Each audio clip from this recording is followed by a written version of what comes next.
அன்பர்களே, ஆண்டவராகிய இயேசு கிறிஸ்துவின் நாமத்தில் உங்களுக்கு மனம் நிறைந்த வாழ்த்துக்களை தெரிவித்துக் கொண்டு சத்திய வசனம் திருமறை பாட நிகழ்ச்சிக்கு உங்களை அன்போடு அழைக்கிறோம். சத்திய வசனம், இது தேவனின் வசனம். நாம் சோர்ந்து போகையில் கரம் கொடுக்கும் நம் தேவனின் வசனம், நம் தேவனின் வசனம். மத்தேயு அதிகாரம் 2. ஏரோது ராஜாவின் நாட்களில் யூதேயாவில் உள்ள பெத்லெகேமிலே இயேசு பிறந்தபொழுது கிழக்கிலிருந்து சாஸ்திரிகள் எருசலேமுக்கு வந்து, யூதருக்கு ராஜாவாக பிறந்திருக்கிறவர் எங்கே? கிழக்கிலே அவருடைய நட்சத்திரத்தை கண்டு அவரை பணிந்து கொள்ள வந்தோம் என்றார்கள். கர்த்தருக்குள் பிரியமானவர்களே, ஆண்டவராய் இயேசுவின் புண்ணிய நாமத்தினாலே உங்களை வாழ்த்தி வரவேற்கின்றேன். சத்திய வசன நிகழ்ச்சியை காண்கின்ற உங்கள் ஒவ்வொருவரையும் ஆண்டவர் ஆசீர்வதிப்பாராக. இந்த டிசம்பர் மாதம் முக்கியமாக கிறிஸ்மஸ் காலமாகும். கிறிஸ்மஸின் கொண்டாட்டத்துக்காக நம்மை ஆயத்தப்படுத்தி கொண்டிருக்கிறோம். ஆனால் இன்றைக்கு மக்களுடைய உள்ளத்திலே ஆண்டவரை அல்லது தெய்வத்தை தேடுகிற அந்த தன்மையானது குறைந்து கொண்டிருக்கிறது என்று பலர் என்னிடத்தில் சொல்கிறார்கள். ஆனால் என்னுடைய பயணத்தின் சூழ்நிலையிலே நான் காண்கிற ஒரு காரியம் என்னவென்றால், மக்கள் எல்லாரும் ஆண்டவரை ஏதாவது ஒரு கோணத்திலே தேட முற்படுகிறார்கள். சிலர் மலைகளில் தேடுகிறார்கள், சிலர் நதிகளில் தேடுகிறார்கள், சிலர் வித்தியாசமான ரூபங்களிலே தெய்வத்தை தேடுகிறார்கள். நான் யாரை குறித்தும் எவர்களை குறித்தும் விமர்சிக்கவில்லை. ஆனால் தெய்வத்தை எங்கே தேடுவது, எப்படி தேடுவது, அதை எவ்வாறு தேடுவது? ஆண்டவரை தேடினால் அவரை காண முடியுமா? அவர் இன்றைக்கு பேசுவாரா? இப்படிப்பட்ட பல கேள்விகள் மக்கள் உள்ளங்களிலே எழும்பி கொண்டிருக்கின்றன. ஆண்டவர் நம்முடைய பிரார்த்தனைகளுக்கு பதில் தருவாரா? இப்படிப்பட்ட எண்ணங்கள் வருகிறது. என்னுடைய தரப்பிலிருந்து நான் உங்களுக்கு சொல்கிற செய்தி என்ன? ஆண்டவர் உயிரோடு இருக்கிறார். அவர் இன்றைக்கு பேசுகிறார். நம்முடைய காரியங்களை கவனித்து கொண்டிருக்கிறார். நம்முடைய பெருமூச்சான வேதனைகளுக்கெல்லாம் பதில் கொடுக்கிறார். அவர் வழிநடத்துகிற தெய்வமாக இருக்கிறார். மத்திய 2ஆம் அதிகாரத்திலே 1-2 வாக்கியங்களை நீங்கள் வாசித்து பாருங்கள். அங்கே கிழக்கிலிருந்து சாஸ்திரிகள் வருகிறார்கள். இவர்கள் ஞானிகள். இன்னும் சொல்ல வேண்டும் என்றால் வானத்தை அல்லது வானத்தில் உள்ள நட்சத்திரங்கள் அல்லது சந்திரன் சூரியன் கோளங்களை வைத்து ஆராய்கிறவர்கள். ஒரு நட்சத்திரத்தை கண்டார்கள். அது ஒரு விசேஷித்த நட்சத்திரம். அதிலே ஆராய்ந்த போது அவர்கள் புரிந்து கொண்டார்கள், யூதருக்கு ராஜா பிறந்திருக்கிறார். ஆகவே அந்த நட்சத்திரமானது அது எவ்வளவு காலத்து முன்பாக தோன்றியது நமக்கு தெரியாது. ஆனால் இயேசு பிறப்பதற்கு முன்பாகவே அது தோன்றியிருக்கும். ஆகவே கிழக்கிலிருந்து தூர இடத்திலிருந்து பயணம் செய்து வருகிறார்கள். சிலர் சொல்வார்கள் அவர்கள் 3 பேர் என்று. ஏனென்றால் அவர்கள் அளித்த அந்த ஈவுகள், கிப்ஸ், ஆண்டவருக்கு கொடுத்தவைகள் 3 காரியங்கள். ஆகவே 3 பேர் என்று சொல்லியிருக்கலாம். ஆனால் என்னை பொறுத்தவர்களே 3 எத்தனை பேரோ தெரியவில்லை. கிழக்கிலிருந்து சாஸ்திரிகள் வருகிறார்கள். அவர்கள் ஐஸ்வர்யவான்கள், படித்தவர்கள். ஆனால் புற இனத்து மக்கள், யூதர்கள் அல்ல. அவர்கள் யூதருக்கு ராஜா பிறந்திருக்கிறார் என்ற செய்தியை அறிந்தபோது அவர்கள் எருசலேமுக்கு வருகிறார்கள். இங்கே பார்ப்பீர்களானால் ஒரு ஜெனரல் ரெவலேஷன் கிடைக்கிறது. ஒரு பொதுவான வெளிப்படுத்தல் என்ன? யூதருக்கு ராஜா பிறந்திருக்கிறார். அவர் எங்கே பிறந்திருக்கிறார்? அவர் யார் இடத்துல பிறந்திருக்கிறார்? அதெல்லாம் அவர்களுக்கு தெரியவில்லை. ஒரு பொதுவான வெளிப்படுத்தல் கிடைக்கிறது. அதை வைத்து பயணம் செய்து வருகிறார்கள். ஆனால் அந்த நட்சத்திரம் அவர்களை வழிநடத்தி கொண்டே வருகிறது. பகலில் நட்சத்திரங்கள் தெரியாது. ஆகவே இரவில் தான் அவர்கள் பயணம் செய்திருக்க வேண்டும். அவர்கள் ஐஸ்வர்யவான்கள். எவ்வளவோ பிரயாணத்திலே தடைகள், அங்கே திருடர்களுடைய பெரிய தாக்குதல், எதிரிகளுடைய சூழ்ச்சிகள், இதெல்லாம் கடந்து வந்திருக்கலாம். ஆனால் இவர்கள் ஒரு தவறான காரியங்களை செய்தார்கள். 2 காரியங்களை அவர்கள் மனதில் வைத்து செய்திருக்கலாம். யூதருக்கு ராஜா எருசலேமிலே ராஜ அரண்மனையில் பிறந்திருப்பார் என்று தவறாய் எண்ணினார்கள். ஏனென்றால் இயற்கையாக அது எல்லாரும் எண்ணுகிற எண்ணம்தான். ஆகவே ராஜா என்பவர் அவர் மாட்டுக்கொட்டிலே பிறந்திருப்பாரா? யாரும் எதிர்பார்க்க மாட்டார்கள். ராஜா என்பவர் ஒரு சத்திரத்தில் பிறந்திருப்பாரா? அவர்கள் யாரும் எதிர்பார்த்திருக்க மாட்டார்கள். ஆகவே இவர்களுடைய எண்ணம் என்ன? யூதருக்கு ராஜா அரண்மனையில் பிறந்திருக்கிறார். ஆகவே நேராக ஏரோது ராஜா இடத்தில் போகிறார்கள். ஏரோது ராஜா மிகவும் பொல்லாத ராஜா. இவனை கிரேட் ஹீரோ என்று சொல்வார்கள். அதாவது பெரிய ஒரு ஏரோது என்று சொல்வார்கள். இந்த மனிதன் அநேகரை கொலை செய்தவன். தன்னுடைய மனைவியை கொலை செய்தவன், தன்னுடைய சகோதரர்களை கொலை செய்தவன், 9 முறை அவன் திருமணம் முடித்தவன். இவன் ஏதோம் வம்சத்தை சார்ந்தவன். இதை நீங்கள் புரிந்து கொள்ள வேண்டும். இவனுடைய கற்பனை என்ன, எதிர்பார்ப்பு என்ன?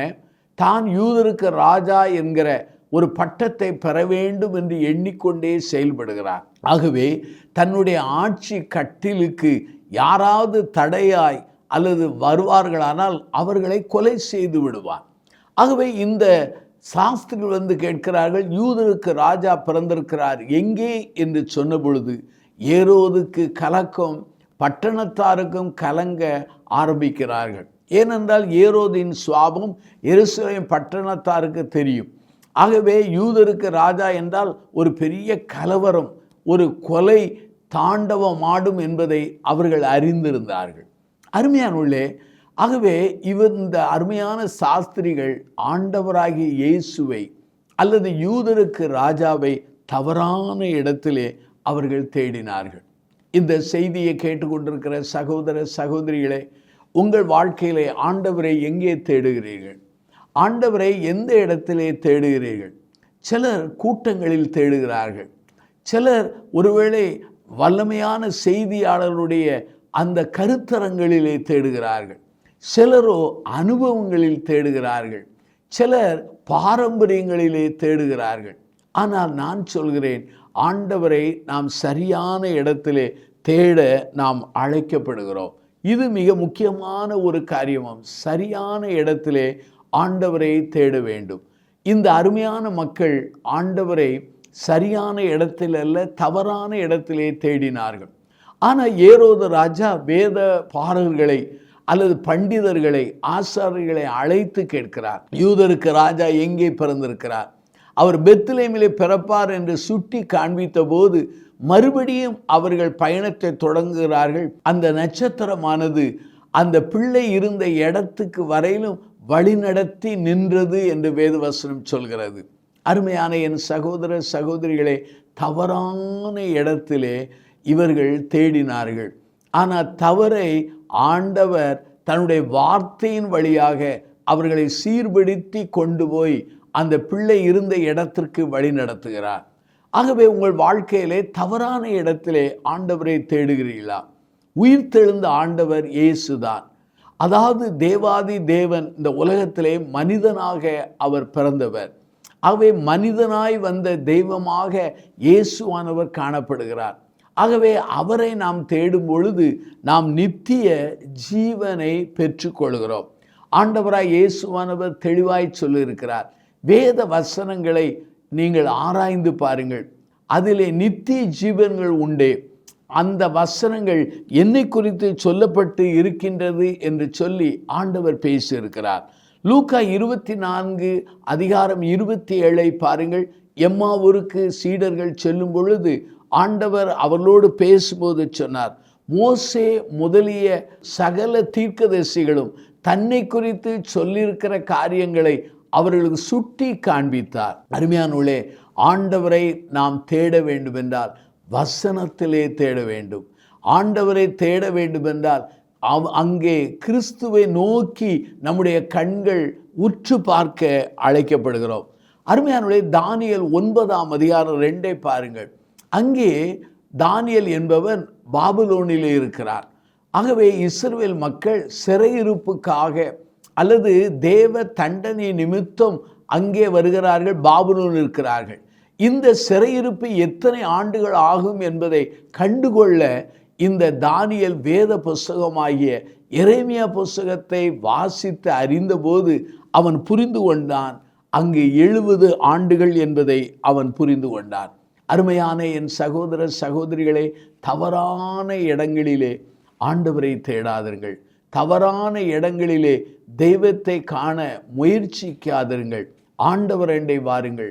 வருத்தப்பட்டு பார சுமக்கிறவர்களே, நீங்கள் எல்லாரும் என்னிடத்தில் வாருங்கள், நான் உங்களுக்கு இளைப்பாறுதல் தருவேன் என்று சொல்கிறார். உண்மையாய் அவரை தேடினால் அவர் நமக்கு வெளிப்படுவார் என்று சொல்லி வேதவசனம் சொல்கிறது. ஆகவே தேவனுடைய வார்த்தையின் மூலமாக நாம் தேடும் பொழுது ஆண்டவர் நமக்கு வெளிப்படுவார். நான் 3 காரியங்களை நான் சொல்ல விரும்புகிறேன்.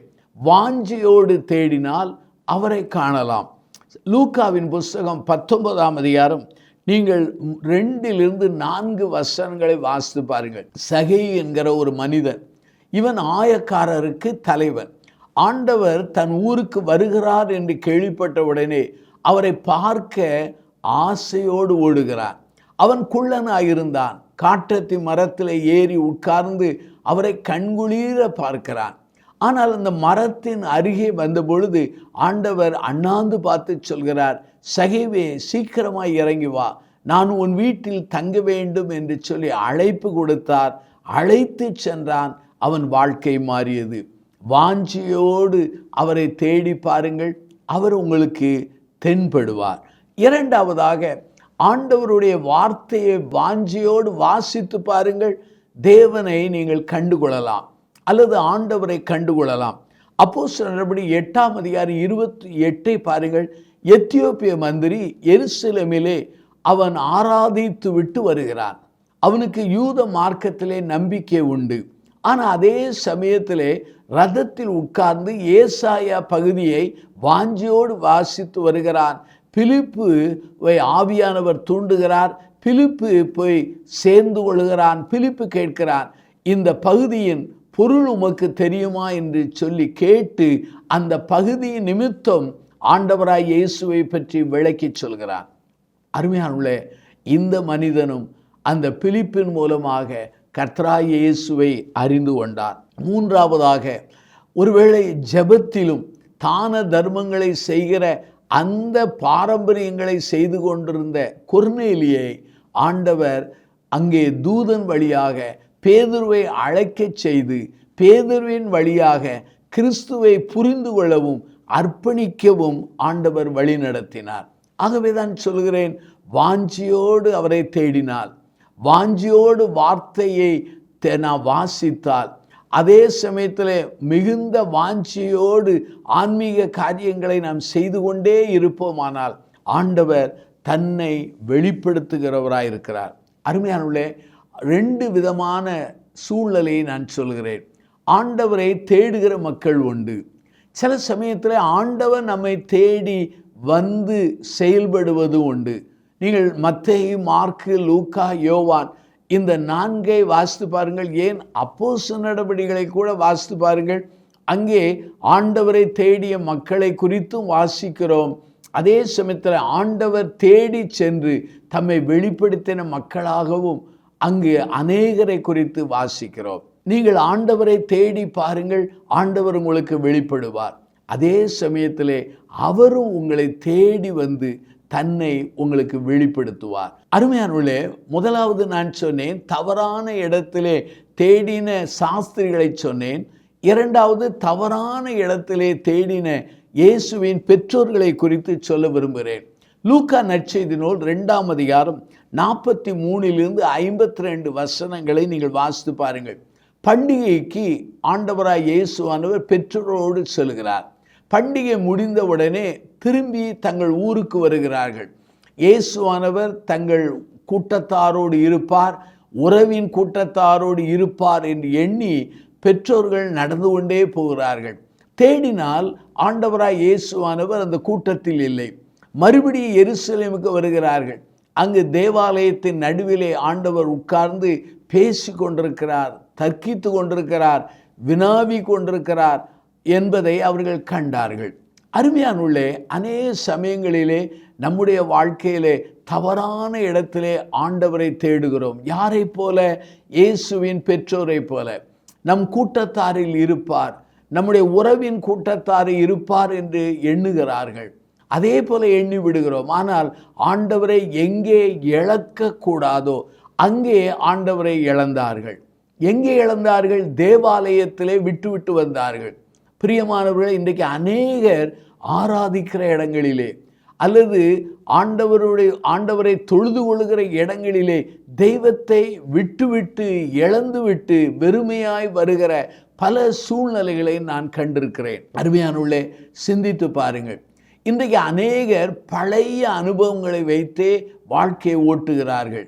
நம்முடைய தமிழில் சொல்வார்கள், பழைய காய டப்பா என்று சொல்வார்கள். அல்லது அந்த வாசனை வைத்தே அநேகர் ஓட்டி கொண்டிருக்கிறார்கள். நான் 77வது ஆண்டிலே ஆண்டவரை அறிந்தேன், ஆண்டவரால் ரட்சிக்கப்பட்டேன், ஆவியானவராலே ஆளப்பட்டேன், ஆவியானவர் எனக்கு தரிசனங்களை தந்தார் என்று பழைய பல்லவிகளே பலர் சொல்லி கொண்டிருக்கிறார்கள். நான் அவரிடத்தில் கேட்பேன், இன்றைக்கு ஆண்டவர் உங்களோடு பேசுகிறாரா? இன்றைக்கு ரட்சிப்பு நிச்சயம் இருக்கிறதா? இன்றைக்கு ஆவியானவர் உங்களோடு நடத்துகிறாரா என்றால் அநேகர் தலைகளை தொங்க விட்டு போய்விடுகிறார்கள். காரணம் என்ன தெரியுமா? அவர்கள் ஆண்டவரை விட்டு எப்போதோ எந்த காலத்திலோ அவர்கள் தெய்வத்தை விட்டு போயிருக்கிறார்கள். அருமையானவர்களே, அடிக்கடி நம்மை பரிசோதிக்க வேண்டும். அடிக்கடி நம்மை மறுமதிப்பீடு செய்ய வேண்டும். அடிக்கடி நம்மை அலசி பார்க்க வேண்டும். நான் ஆண்டவரோடு இருக்கிறேனா? ஆண்டவர் என்னோடு இருக்கிறாரா? அவருடைய பிரசன்னம் என்னோடு இருக்கிறதா? அவருடைய வழிநடத்தல் இருக்கிறதா? அவருடைய ரட்சிப்பின் நிச்சயம் இருக்கிறதா? அதே போல அவருடைய ரட்சிப்பின் சந்தோஷம் இருக்கிறதா என்பதை சிந்திக்க வேண்டும். 2 கொரிந்தியர் புத்தகம் 13ஆம் அதிகாரம் 5 பாருங்கள். நீங்கள் விசுவாசம் உள்ளவர்களாக இருக்கிறீர்களா என்பதை சோதித்து பாருங்கள் என்று பவுலடிகளார் சொல்கிறார். அருமையானவர்களே, பழைய ஏற்பாட்டிலே ஏலி என்கிற ஒரு ஆசாரியன் காலத்திலே மக்கள் எல்லாரும் ஆண்டவரை விட்டு தூரம் போய்விட்டார்கள். பெலிஸ்தரிடத்திலே சண்டை வருகிறது. அப்போது அந்த சண்டையிலே தோற்று கொண்டிருக்கிறார்கள். உடனே மக்கள் எல்லாரும் யோசித்தார்கள், தேவனுடைய உடன்படிக்கை பெட்டியை கொண்டு போனால் ஜெயித்து விடுவோம் என்று எண்ணினார்கள். கொண்டு போனார்கள், யுத்தத்திலே தோற்று போனார்கள். உடன்படிக்கை பெட்டியும் பிடிக்கப்பட்டது. இவர்கள் தங்களோடு ஆண்டவர் இருக்கிறார் என்பதை மறுமதிப்பீடு செய்யாதபடி உடன்படிக்கை பெட்டியே அவர்கள் நம்பினார்கள். பழைய ஏற்பாட்டிலே உடன்படிக்கை பெட்டி என்பது தேவனுடைய பிரசன்னத்துக்கும் வல்லமைக்கும் சமந்தான், உண்மைதான்.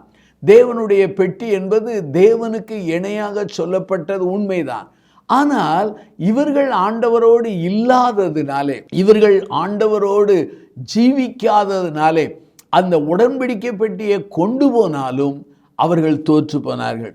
2 மனிதர்களை உங்களுக்கு சொல்கிறேன். ஒன்று சிம்சோன். அங்கே நியாயாதிபதியின் புத்தகம் 16ஆம் அதிகாரம் 20 பாருங்கள்.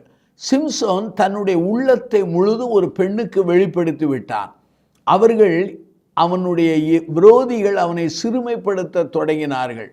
ஆனால் இவன் விழித்து தன்னோடு இருக்கிறார் என்று எழும்புகிறான். ஆனால் தேவன் அவனை விட்டு விலகியதை அறியாமல் போனான் என்று திருமறை சொல்கிறது. அநேக சமயங்களிலே கர்த்தர் நம்மை விட்டு, நம்முடைய ஊழியங்களை விட்டு, நம்முடைய குடும்பத்தை விட்டு, நம்முடைய பிள்ளைகளை விட்டு, நம்முடைய அருட்பணி ஸ்தாபனங்களை விட்டு, அல்லது ஆண்டவர் எப்போதோ விலகி இருப்பார். ஆனால் அதை அநேகர் அறியாமல் போகிறார்கள். அடிக்கடி தேவ சமூகத்திலே சென்று நம்முடைய வாழ்க்கையை மறுமதிப்பீடு செய்ய வேண்டும். வலைகளை அலசுவது போல அலச அழைக்கப்படுகிறோம். பழைய ஏற்பாட்டிலே பாருங்கள், சவுல் ராஜா, முதல் ராஜா. 1 சாமுவேல் 16ஆம் அதிகாரம் 14 சொல்கிறது, தேவனாகிய கர்த்தர் சவுல் ராஜாவை விட்டு விலகினார். தேவனுடைய ஆவி அவனை விட்டு விலகியது. தேவனால் வரவிடப்பட்ட பொல்லாத ஆவி அவனை நிரப்பியதை நாம் பார்க்கிறோம். ஆகவே முதலாவது நான் சொன்னேன், தவறான இடத்திலே தேடின சாஸ்திரிகள். 2வது, தவறான இடத்திலே ஆண்டவராய் இயேசுவை தேடின பெற்றோர்கள் என்று சொன்னேன். 3வதாக, தவறான இடத்திலே அங்கே தேடின பெண்கள் என்பதை நான் சொல்கிறேன். நீங்கள் மத்தேயு 28ஆம் அதிகாரம் 1 பாருங்கள். ஆண்டவர் சிலுவையிலே மடிந்தார், கல்லறையில் வைக்கப்பட்டார். ஆகவே 3ஆம் நாளிலே ஸ்திரீகள் அந்த கல்லறையிலே அநேக காரியங்களை செய்ய புறப்பட்டு போகிறார்கள். அங்கு போகும் பொழுது நடந்தது என்ன? தூதன் சொல்லுகிறார், நீங்கள் உயிரோடு இருக்கிறவரை மரித்தோரிடத்திலே ஏன் தேடுகிறீர்கள் என்று சொல்கிறார். அவர் இங்கே இல்லை, அவர் உயிர்த்தெழுந்தார் என்று சொல்கிறார்கள். அருமையானவர்களே, நம்முடைய வாழ்க்கையை சிந்திக்க வேண்டும். அநேக சமயங்களிலே ஆண்டவரை, உயிர்த்தெழுந்த ஆண்டவரை கல்லறைகளிலே தேடிக்கொண்டிருக்கிறோம். எவ்வளவு பரிதாபம் பாருங்கள். நம்முடைய ஆண்டவர் உயிரோடு இருக்கிறார். உலகத்திலே எத்தனையோ அரசியல்வாதிகள், தேச தலைவர்கள் மடிந்தார்கள். அவருடைய கல்லறையானது அப்படி பூட்டப்பட்டிருக்கிறது, அது மூடப்பட்டிருக்கிறது.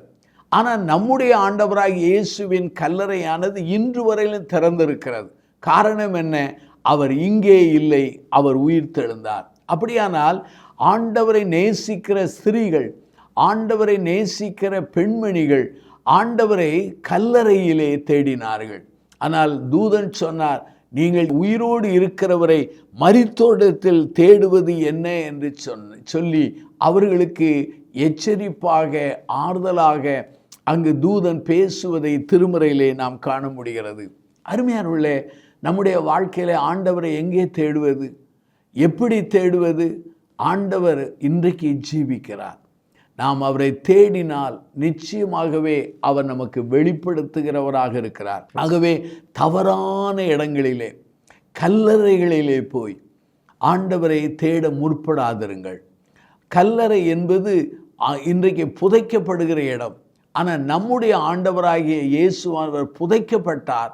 ஆனால் தாம் சொன்னபடியே 3ஆம் நாள் உயிரோடு எழுந்தார். ஆகவே உயிரோடு இருக்கிறவரை நீங்கள் கல்லறையில் ஏன் தேடுகிறீர்கள் என்று சொல்லப்பட்டிருக்கிறது. இன்னைக்கு அநேக மக்கள் இயேசுவின் கல்லறையை தேடி பார்க்க பயணம் செய்கிறார்கள், பாராட்டக்கூடியது. ஆனால் கல்லறையை ஞாபகத்துக்காக பார்க்கலாமே தவிர கல்லறையில் வல்லமை அல்ல. கல்லறையிலே இருந்து உயிர் தெழுந்த இயேசுவிடத்திலே வல்லமை உண்டு என்பதை நீங்கள் மறந்து போக வேண்டாம். ஆகவே 3 காரியங்களை உங்களுக்கு விவரித்து சொன்னேன். தவறான இடத்திலே தேடின சாஸ்திரிகள், தவறான இடத்திலே அங்கே தேடின இயேசுவின் பெற்றோர்கள், தவறான இடத்திலே அங்கே தேடின இயேசுவை நேசித்த பெண்கள் என்பதை சொன்னேன். உங்கள் வாழ்க்கையிலே எங்கே, எப்படி தேடுகிறீர்கள்? சரியான இடத்திலே தேடுகிறீர்களா? தவறான இடத்திலே தேடுகிறீர்களா? ஆண்டவர் என்னோடு உங்களோடு தன்னுடைய வார்த்தையின் வழியாக, ஆவியானவர் வழியாக தொடர்ந்து பேசுவாராக. கண்களை மூடி நாம் ஜெபிப்போமா? அன்பின் பிதாவே, இந்த நல்ல நாளுக்காக நாங்கள் நன்றி சொல்கிறோம். இந்த செய்தியை ஆண்டவரே கேட்கும்படியான ஒரு பாக்கியத்தை எங்களுக்கு தந்தீர். அநேக சமயங்களிலே மெய் தெய்வமாகிய உம்மை நாங்கள் தவறான இடத்திலே தேடிக்கொண்டிருக்கிறோம். எங்களை மன்னிக்கும்படி செபிக்கிறோம். ஆண்டவரே, தவறான இடத்திலே தேடின சாஸ்திரிகளைப் போல, தவறான இடத்திலே தேடின இயேசுவின் பெற்றோரைப் போல, தவறான இடத்திலே தேடின அந்த பெண்களைப் போல நாங்கள் வாழ்ந்து கொண்டிருக்கிறோம். உம்மை சரியாய் தேடவும், சரியான இடத்திலே தேடவும் எங்களுக்கு உதவி செய்யும். உம்மை உண்மையாய் தேடினால் எங்களுக்கு வெளிப்படுவேன் என்று சொல்லியிருக்கிறேன். உம்முடைய வார்த்தைகள் வழியாக எங்களுக்கு உம்மை வெளிப்படுத்துகிற தெய்வமாக இருக்கிறீர். அதற்காக நாங்கள் நன்றி சொல்கிறோம். நீ ஜீவிக்கிறவர். ஆகவே நாங்கள் தவறான முறைகளிலே, தவறான வழிகளிலே, தவறான சிந்தையோடு, தவறான மனப்பான்மையோடு நாங்கள் தெய்வமாகிய இயேசுவை தேடுவோமானால் எங்களை உணர்த்தி, எங்களை உயிர்ப்பித்து, எங்களை சரி பண்ணி ஆண்டவரே சரியான நிலைக்கு கொண்டு வரும்படி நாங்கள் செபிக்கிறோம். இந்த செய்தியை கேட்ட எல்லா மக்களையும் நீர் ஆசீர்வதியும், பெரிய காரியங்களுக்கு பயன்படுத்தும். இயேசுவின் நாமத்தில் ஜெபிக்கிறோம் ஜீவனுள்ள பிதாவே, ஆமென். இந்த புத்தகம் பற்றிய விபரங்களுக்கு சத்திய வசனம் அலுவலகத்தை தொடர்பு கொள்ளவும்.